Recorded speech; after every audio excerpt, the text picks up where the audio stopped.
Welcome to the Gifted Neurodivergent podcast, a podcast dedicated to the exploration and cultivation of the outside genius found in neurodivergence.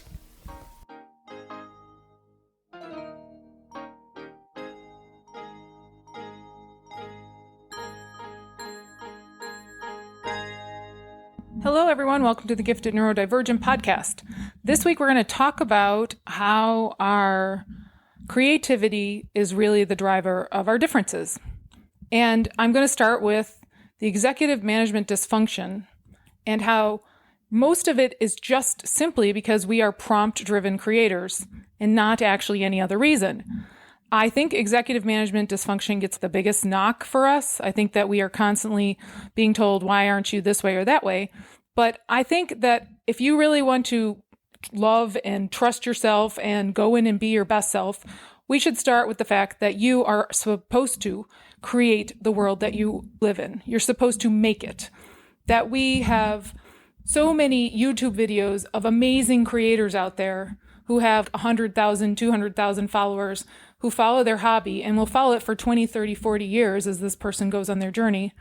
And yet we also have people who have millions of followers, doofuses who do stupid things that almost kill them, or they play tricks on people or pranks, and those people have millions of followers, like 2, 5, 6, 10, 20 million people. I want you to understand the difference between those two people. The person who is building a craft and creating a style or school for other people to follow them in, and someone who's entertaining and will be a fad and have all these followers, but then will fall off or have some big explosion. You are the first kind. You are not the second. We're the outliers. Okay, so if you're getting 5,000 people on a channel, you're a freaking master. 5,000 people have gone out there and found you and are watching your stuff repeatedly. If you get 5,000 subscribers, you're not going to get subscribers in the mainstream. I think I had to really come to grips that it didn't matter how smart I was or how talented I was or how beautiful I was or how coordinated I was. None of that mattered at the end of the day because my personality was such an outlier personality. I am never going to be mainstream. It's okay with me though. I am not mainstream. I don't understand mainstream. It's like they're running around being autistic to me, but I'm the one with autism. I really super don't get it. I don't understand even slightly why people like Jackass, and I don't understand even slightly why people like Paul Logan or whatever his name is, or many other people. In a healthy society, the creators, the artisans, the people with mastery are the most respected. In an unhealthy society, we have false celebrity and people who have reality TV shows that show them doing nothing other than consuming are the most respected. And unfortunately, we live in an unhealthy society. But that doesn't mean that you have to be unhealthy or you can't create your own society that is healthy within the unhealthy. So let's get started on this because I do want you to understand that your path is different. And in order for your different path to be successful, we need to get you started on what it does mean to be a creative, what it does mean to be the maker of your own path. It starts with the executive management dysfunction being turned on its head. The first one is difficulties with time management. Supposedly, we're all bad at time and we can't estimate properly for time and meeting deadlines. We challenge in prioritizing tasks and organizing schedules. Here's the truth of the matter. We are not actually bad at time management. In fact, when I was younger, I used to have to write all these contracts. I still do this. And when it was just me, I was usually right on with my time management. I always knew how much time it would take me. I always was able to fit it in that time. It's that when I got other people working for me that I stopped being able to do that. And it's not time management. It's me understanding me and not them. When you're just an outlier, your idea of time is going to be different because you and how you work is different. We get lost with our flow in our special interests and our super focus, and we can be there for hours because we're learning something new and creating it as we go. The rest of the population is not doing that. They are not learning something new and creating as they go. They don't learn that way. The rest of the population just learns according to somebody else's schedule, receives it, and then regurgitates it, and that's it. And that's pretty easy to put time on. But you and I, we're different. We don't learn like that. We learn by creating. We learn by making. So we take things in and then we make them. And of course, If we've never made it before, or we're making it different this time, there's no way for us to know the time. We can guesstimate in a pretty average way. Now, I was talking to someone, he was telling me his son has autism and Down syndrome, and he has the ability to tell you what time it is at any point in the day and has never worn a watch. I also have this in my mother. My mother would always know within about 5 minutes what time it was, even though we'd been wandering around and it felt like it'd been hours. She'd be like, it's only been 2 hours and 25 minutes. And it would be like 2 hours and 23 minutes. I don't actually think we have struggles with time management. It's more or less that we're outliers and our time use is different, not you being a problem. Your way of being in the world is different. And so when they say you have a dysfunction, they really mean you should be on your own path. You need to positively disintegrate and get on your own way because you are an artist. And now for the first time, artistry will be more valuable than it's ever been before. But truly, it's always been valuable. It's just that it requires you to have a different plan. Parents, when your kid is an artist, you don't send them to college and expect them to come back and go out and get a $60,000 a year job. That's rare for artists unless they want to work as a designer or something for some company. It is possible, and you can do that. You can go get a designer degree. But if you want to be an artist, creating your own thing, and I'm speaking of this in all levels. I have kids, they're artists in chemistry. They just do chemistry experiments all the time. I have ones who are that way with math. I have ones who are that way with performance. I have ones who are that way with music. I mean, it's all these different things. But one of the things my family ran into is we are big picture savants. We don't recreate other people's things. We make our own. This journey of you recreating other people's things so beautifully, we're never going to fulfill that journey. We suck at that. We get bored recreating other people's things. Our brains want to create our own. We want to learn how to play stuff so we can get to the next thing. I never worry about perfection when I'm creating for art or creating, period. I actually shoot for failure because in my failing, I learn all the ways I can cut steps, make this more efficient, and make it more unique. I'm interested in making something I like.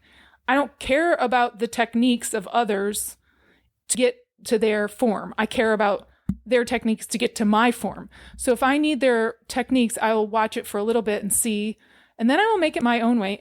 This is how it is for everything I do. I have to make my own way. I will watch other people and I will make summary of their in my head, and then I'll just go and try. And then when I hit a point where I need some help, I'll go back and look up those videos again, or I'll go look up a bunch of stuff. We are the wanderers or the searchers in the forest who are trying to find our way. My siblings who are moderately gifted, they will take the path of others. They're very, very good at creating what other people, but when they went out to the world to become creators, they weren't spectacular creators. They were good, but they weren't great. And the reason is they just don't have that novelty of thinking to the same level my other sister and I do.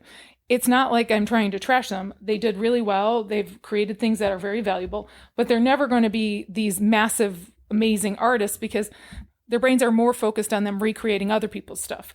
And that's kind of a problem that a lot of creators run into is they have always been lauded in the system. Oh, you're amazing. You can do all this recreating. You always make it look so great. But then they've never learned how to create their own. And this is something I'm actually going through with my math kid. Is she has really gotten good at recreating other people's stuff.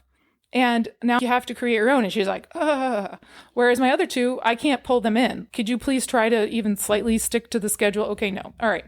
It's an interesting thing. I realize that they are bigger picture than her. She's a theorist and she is big picture, but her brain is not nearly as wide open as those two. Those two, their brains are just on another level of wide open. It's like, I have no idea what they're going to do with life. I know it's going to be original, but I don't know how it's going to go down because their artistry is so wide and has so many choices. I really don't even know how it's going to go, but I'm sure it'll be fine. So I don't even worry about it. What I try to do is I try to give them the space to go do all the 10,000 things they're going to do. Let them try, let them fail, and not worry about it because failure is the greatest teacher. I really think for us, it's the absolute greatest teacher. And part of the whole system is to keep us from taking over our rightful positions as leaders. They make failure now a bad thing. But truthfully, failure is the quickest way to learn. If you fail, you learn really fast why you can't go down that avenue and you don't bother anymore. You never try again. If you don't learn how to fail, then you're going to make many more mistakes when it's most important and most costly. Difficulty with time management, struggling with accurately estimating time and meeting schedules, challenging and prioritizing tasks and organizing schedules. I don't think this is true for us. I just think it's true when we're recreating other people's stuff because it's not what we're supposed to do. So let's go into impaired task switching and flexibility. Difficulty transitioning between different tasks and adapting to unexpected changes, and resistance to changes in routine or difficulty adjusting plans. I don't know how this is impaired when you are so focused and you want to keep going what you're doing and you don't feel like quitting. Our whole system never goes to any depth. The smarter you are, the more you need breadth and depth.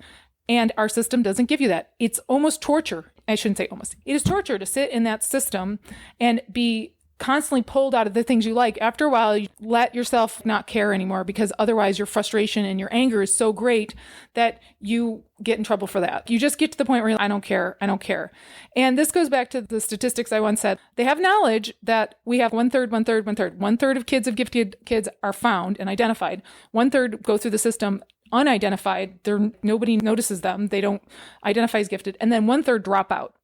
I've seen stats all over the place, but when I talk to people, that 1/3, 1/3, 1/3 is kind of generally an acceptable principle, but the stats are all over the place. Some say 40, some say 30, some say 20.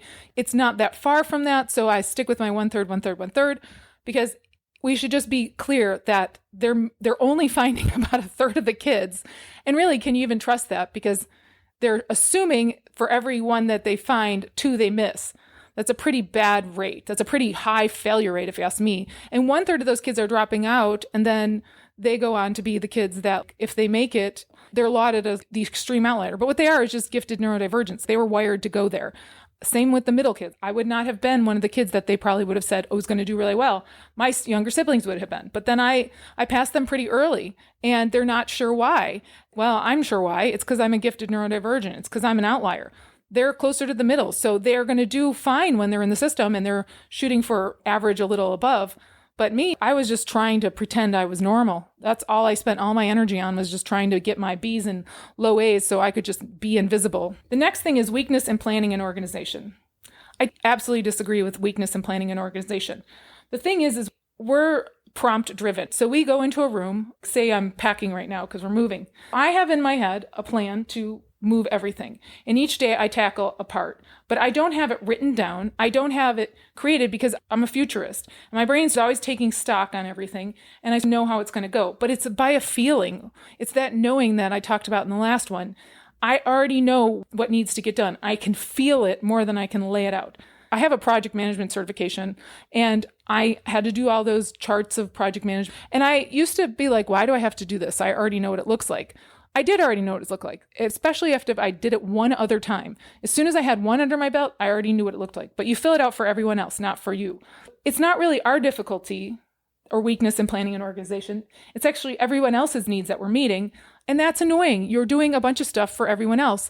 And that's pretty much what you do all the time in the system. It's everything for everyone else. There's never getting around to a time where you get to do what you want for you. No, it never happens because we're using so much of our subconscious. This is why you need to plan on just being a creative, because if you recognize yourself as a creative, if you go out into the world as like, I'm creating something new as an entrepreneur, as a creative, as someone who's going to make their mark in the world as creating something novel, then your whole plan is different. You're not trying to get in. You're not trying to be judged based on your executive management functioning. You're being judged based on what novel things you're coming up. Next thing is inconsistent attention and focus. I totally hate this one. I hate seeing it every single time. You don't have inconsistent attention and focus. You have super focus and special interest.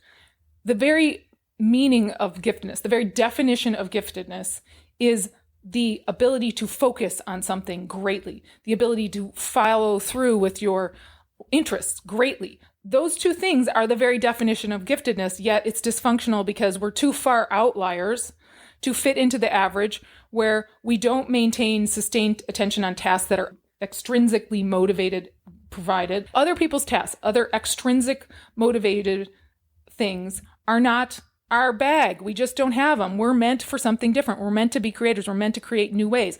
The idea that you go through a school system that's constantly telling you how to serve others, when you really have to be your own master because it is the only way for you to be successful, then you're going to be screwed.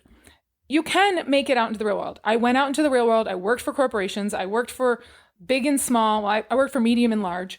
And When I worked for those companies, I always knew that I was there to get some information, I was there to get some experience, and then I was going to move on. I was not there to make this a long-term career, because the truth is I was very clear, very young, that this would never be a long-term career for me. I couldn't stay in these organizations. I couldn't deal with the groups. I was not being utilized in my best manner. I wasn't interested in it, and I wasn't motivated by it. And money's important, but it's not the be-all, end-all, and I'm not motivated past a certain point. And we've gotten to the point now where everybody's motivated by money because it's live or die levels of money. Like if you're just barely hanging on, that just means we're all burnt out. That doesn't mean we actually care. We keep downgrading our work, so we're getting less to do at our jobs because we're just so burnt out. But it's because we don't like our job. When you love your job, when you make your own job, you'll be working on it all the time. You won't even know the hours go by. They'll slip away. You'll have consistent attention and focus. But we are prompt-driven people. Our emotions sort of dictate our energy.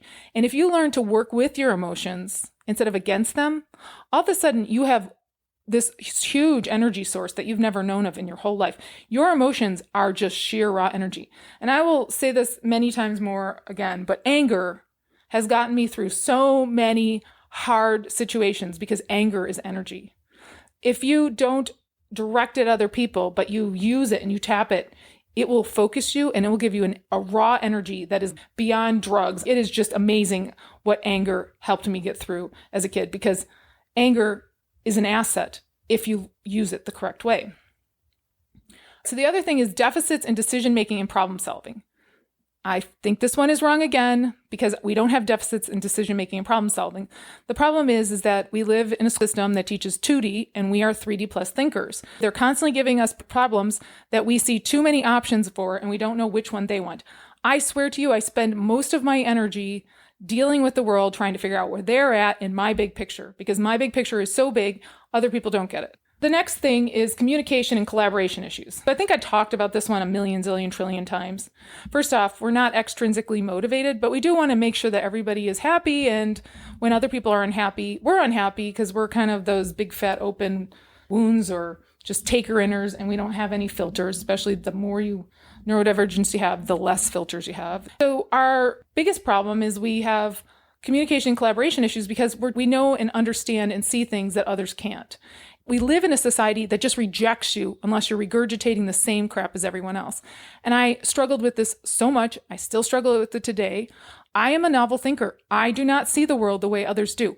I am very clear on how I move through the world. It is incredibly clear for me. And it is screaming at me half the time that they're wrong. That's not how you do it. I don't know how other people move through the world, and I don't want to tell you this is how you move through the world, because I really don't know how you move through the world unless I'm sitting across from you and feeling you. But I know this is how I move through the world. And so I'm sharing it because we don't have a top-down perspective on how we are. We have this middle of ground perspective on what everyone else is. And I am so far outside of that, nothing of it applies to me. I need to hear that other people are like me. It would be really great to find out in this world that, I am perfectly normal for me, for people like me. We have difficulty navigating social dynamics. Of course we do. We move through the world in a completely different way. We never get cultured in. We have our own ideas. We build very, very complex patterns, and we see with greater clarity what the heck's going on. So yeah, we have that. And I don't care what your functioning level is and your neurodivergence. The kids who are least functioning still have this. They still have clarity that others don't, because they're still wide open sensors. They're still taking in so much inputs that they have a tab on the world that other people don't, and theirs is not incorrect. Average people cannot guarantee that theirs is correct. They're regurgitating something they were told, not something they definitely experienced. We are actually regurgitating what we've experienced. It is our view. Potential for miscommunication and challenges in expressing thoughts and ideas clearly. There's always that potential. We literally have different patterns. We don't have the same information. They've put everybody into this homogenous machine called this education system, and most people come out regurgitating and speaking and parroting the same thing. You and I, we went through that system and we hear what the teacher said, and we heard everything else, and there was no filter for what to focus on. So we aren't sure. And so we take it all in, and then we have this really amazing, complex, multidimensional pattern, and it's not incorrect. It actually has all of the data in it. It's just that our perspective is different because ours is more complex. I'm not going to apologize for that. And in the future, it's going to be incredibly valuable. We haven't gotten there yet, but it is almost there. It's very close. The next one is the sensory sensitivities and overload. How can this be a dysfunction if they know that we're just higher sensing? And then they know that our system is not kind to high sensing people or sensitive people. I don't know that this is a dysfunction as much as the system just doesn't give two craps. Our heightened sensitivity is not a dysfunction. It is a function. It has a purpose. We are detail seers. We take in so many inputs and we hit overload. And the problem is that we're all locked down and not able to leave when we hit overload. That's the problem. Not you. You're fine. You're amazing and your ship is going to come in, but the system is not meant for you. You're a creative and creatives work collaboratively, but they also work alone. And they need to be in touch with themselves to know what times they need alone time and what times they need others. I need others. I really do need others. This is why I went into this. I love engaging with other people. They tell me so much. I feel other people and their emotions are just a treasure trove of insight and knowledge.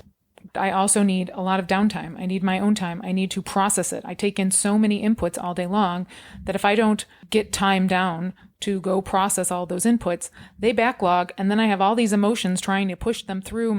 I'm not allowed that space to process all of those inputs. Not only am I missing out on information and data and knowledge, I am overwhelmed. I can never recover. I'm exhausted all the time. We have to push through our inputs. That is what emotions are supposed to do. They're actually supposed to deliver information and become the completion of that full picture that you have made during the day. But our system is set up to never allow you to do that. So you never can question the captivity that you're in. You can never try to get out.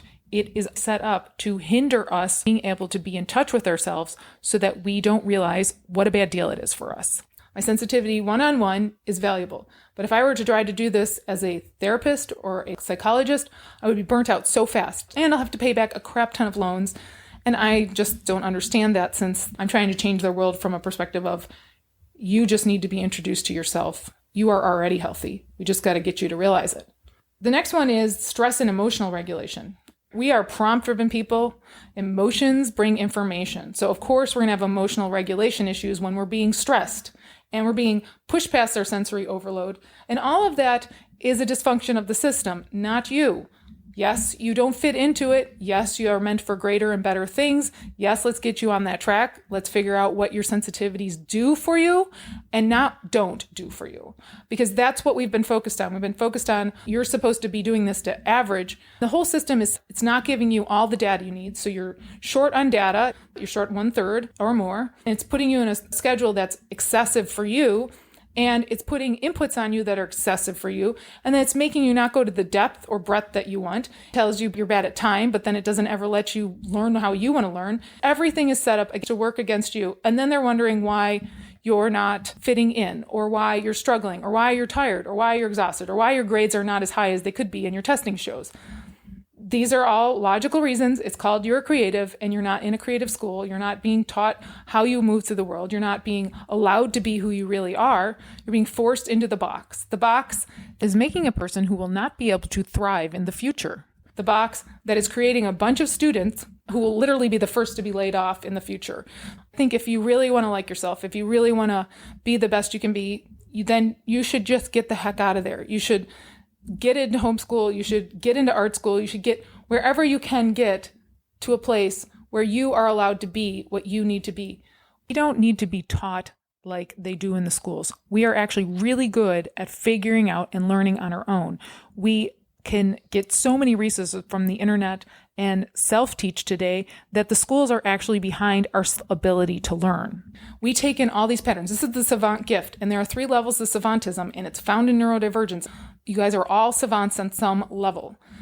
I am so tired of seeing that savantism is only that high-low cognition where it's an idiot savant. That just simply isn't true. There are plenty of us that are savants. Most neurodivergents are savants at any functioning level. If you are learning and you don't need to be taught, that is savantism. There are 3 levels and you're at one of them. I cannot stress this enough, and I know the whole system is set up to not say this, but the reason they're not saying that is they don't want us to know what we really are walking around with. They have changed us 100 years ago. They took it back. We used to have so many geniuses sitting in salons in the cafes in Europe, and we had that Enlightenment era, and Napoleon came in and everybody was talking and having coffee in salons, and he took right over. And so they're like, no more of that. We're not going to let them engage in just lollygagging in salons. And so they shut it all down.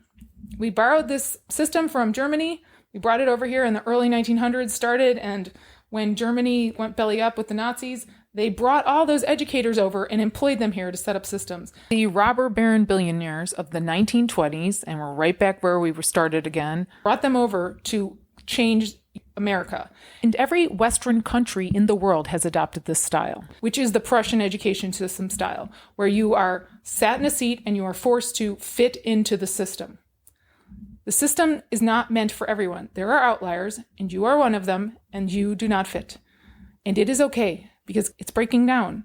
And the future will be for those who know how they move through the world and can make their own way. 100 years ago, they were all doing that. It's coming back again. That's how I'm going to talk about you prompt-driven creatives.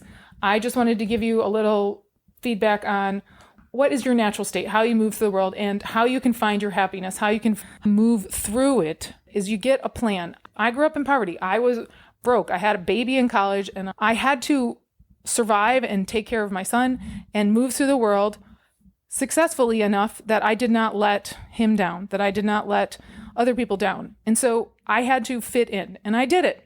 I did it for as long as I could, and when I got my out, I took it and I ran. I have never been happier since. You can find your niche in the world. You can make it, and you can go into it, and you can be successful. You do need to navigate and make a plan for that and figure out how to do it. But your high sensing, your prompt-driven nature will actually help you. You don't actually need a teacher to get that. You just might need some good feedback here and there. Thanks for listening, everyone. You take care, and until next time. Are solely those of the individuals involved and do not necessarily represent Gifted ND Incorporated, Lillian Skinner, or the Gifted Neurodivergent podcast. This podcast, Lillian Skinner, and Gifted ND Incorporated are not responsible and do not verify the accuracy of the information contained in this podcast series. The primary purpose of this podcast is to inform and educate. The Gifted Neurodivergent podcast is only available for private, non-commercial use. Any other use of the information contained within this podcast must be done with express written approval and knowledge of Lillian Skinner. You may not edit, modify, or redistribute any part of this podcast. The developer assumes no liability for this podcast or its use on any other podcast or other media.